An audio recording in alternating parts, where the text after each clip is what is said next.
Good morning. Magbabalat kami guys ng gabi. Ito yung tangkay. Yung dahon niya. Tuyo na siya guys kasi inano ko. Binilad ko.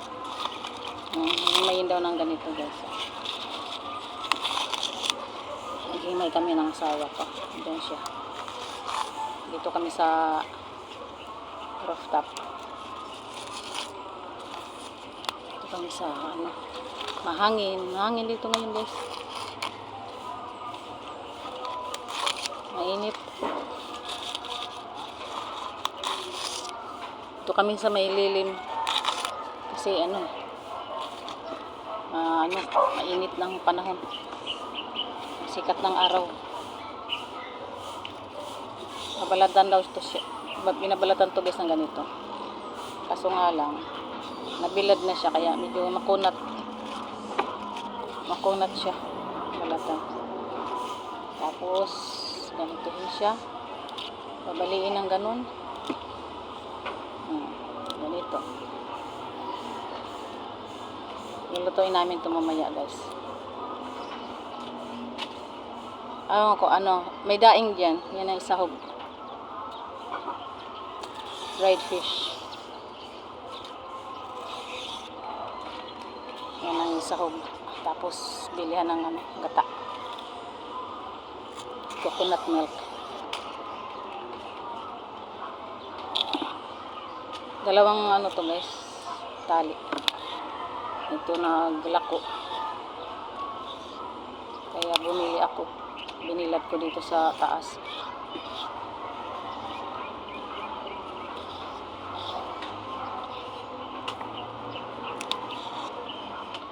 Kaso nga lang, ang mga apo ko hindi man ito kakain ito. Kami lang ang kakain. Mga apo ko hindi lang kumakain ito. Kaya ibang ulam nila.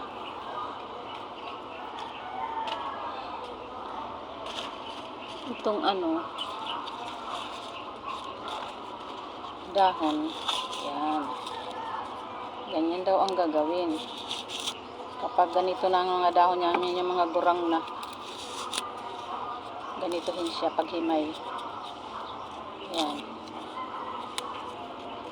Hindi isasali yan. Hindi yan isasali. Ito lang daw. Yan ang advice nila.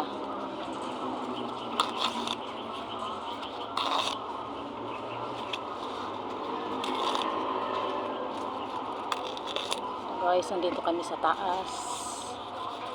Maganda dito kapag ganitong oras guys, kasi hindi pa ganong terik ang araw. Dito sa lilim medyo masarap ang simoy ng hangin.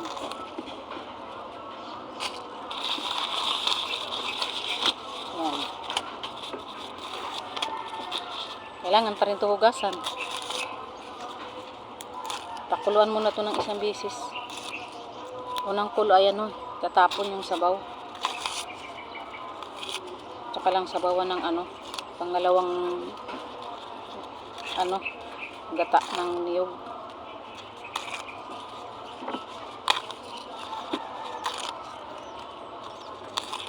Thank you guys for watching.